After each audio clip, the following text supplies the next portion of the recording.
So this is how you can calculate your ROI. So you have this is your estimated commission income over your premier agent investment times 100. And then your actual is going to be your actual commission income over your premier agent investment times 100. So improve the accuracy of your report. You can improve this accuracy by adding your missing data, right? We spoke about that. You have your estimated results appear in Zillow, and this uses your past sales, but it doesn't match with any clients. But to show your actual ROI, you must add the client matches, right? You want this to be accurate.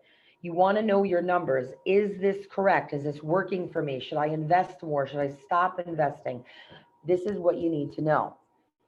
So you're going to click more info in the sales transaction section of your report. This will display all of your transactions that do not have a matched Zillow Premier agent client. You can add your client in there. All you have to do is select add client. You can search your contacts and match them to the transaction. You can choose or you can add a new contact. Fill in the form, tap done, and your ROI calculations will automatically update. And the transaction will show under your Zillow Premier Agent Sales tab for the year that the contact was assigned. So how do you maximize your ROI, right? We talked all about ROIs, making sure your numbers were in there, but how do you get those numbers? So this is where we're going to get into the meat. Using a CRM. I cannot emphasize this anymore. The CRM, we know that real estate is a nurture business, right? Whether you're working with buyers or sellers or your sphere of influence, anything that has to do with real estate has to do with nurturing the customers. This is follow up, follow up, follow up, follow up. And the difference, somebody can be the most talented person in the world, but if they have bad follow up habits, they are going to lose business. The worst thing is when you find out somebody that you know listed with another agent, somebody in your sphere of influence, somebody perhaps you showed them a bunch of houses and then all of a sudden they buy with somebody else, or you've been working on the lead, but you only check in with them every 6 months and then they go list with somebody else, right? Your great Aunt Tilly's best friend who you've known since a kid, you they go and list with somebody else. It kills you, it pains you on the inside, right? You don't want that. So use the CRM to help you. It is not a replacement for you, but it is an addition. It is a helpful method. This is going to maximize the return on your investment. So as your business grows, it will be difficult for you to keep track of every single person. By using a CRM, you can ensure timely follow-up with your entire database. So you're going to put all of your, right? So you have your sphere, you have maybe sellers that you're working on, then you have your investment in Zillow Premier Agent. So what are you doing with all these people, right? You're one person. Your goal is to be out in the field because in the field is where the money is. You're going to do what you do best, sell, sell, sell. But in the meantime, you need to have something working for you. So your CRM is going to be that added piece. So your CRM functions, there's two basic functions that are the most important. Search alerts. You should have your IDX feed coming into your website. This is an amazing feature for buyer leads. This CRM will send out an email of listings that come to the market based on the parameters that you set. So you don't have to sit there and go into your MLS system or start sending people individually or a whole bunch of listings, right? Because then you might miss something. Let the system do it for you. That's all going to be working while you're doing what you do best. And then you have your drip campaigns. So there's a few different types of drip campaigns. These are useful for sellers, buyers. Perhaps you might get some leads that maybe they don't answer your phone call. You've tried a few times, but you put them in the CRM and all of a sudden they start answering the emails that go out automatically to them.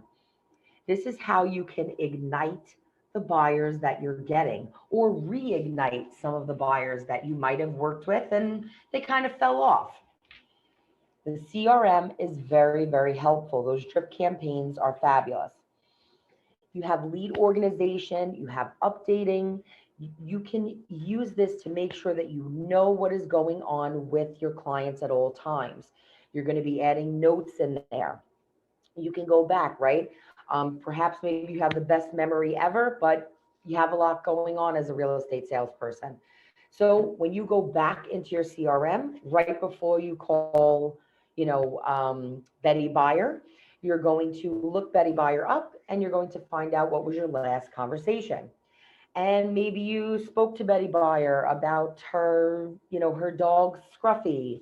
And you just want to say, oh, how's Scruffy doing, right? This is a relationship based business. So, how do you think it would make someone feel if you remembered their dog's name and you spoke to them a month ago?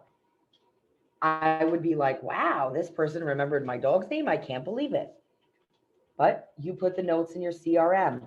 Little things like that can gain you more clientele. It's not going to do all the work for you, though. You still need to build your relationships, like I said, but this is a good place for you to put your notes in.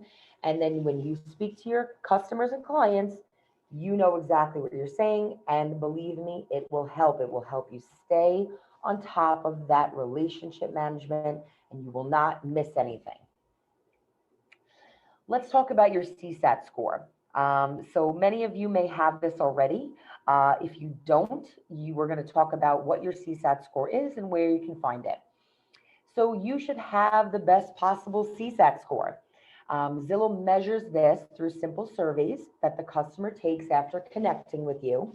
And the purpose of the score is for you to improve the experience that you give to the customer, right? Zillow is promising the consumer a great experience, wonderful agents, right? And if you are investing on their platform, you need to make sure that you are providing that experience.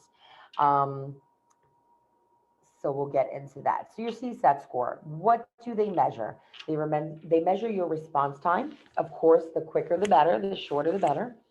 The ability to quickly solve concerns. Did you answer all their questions?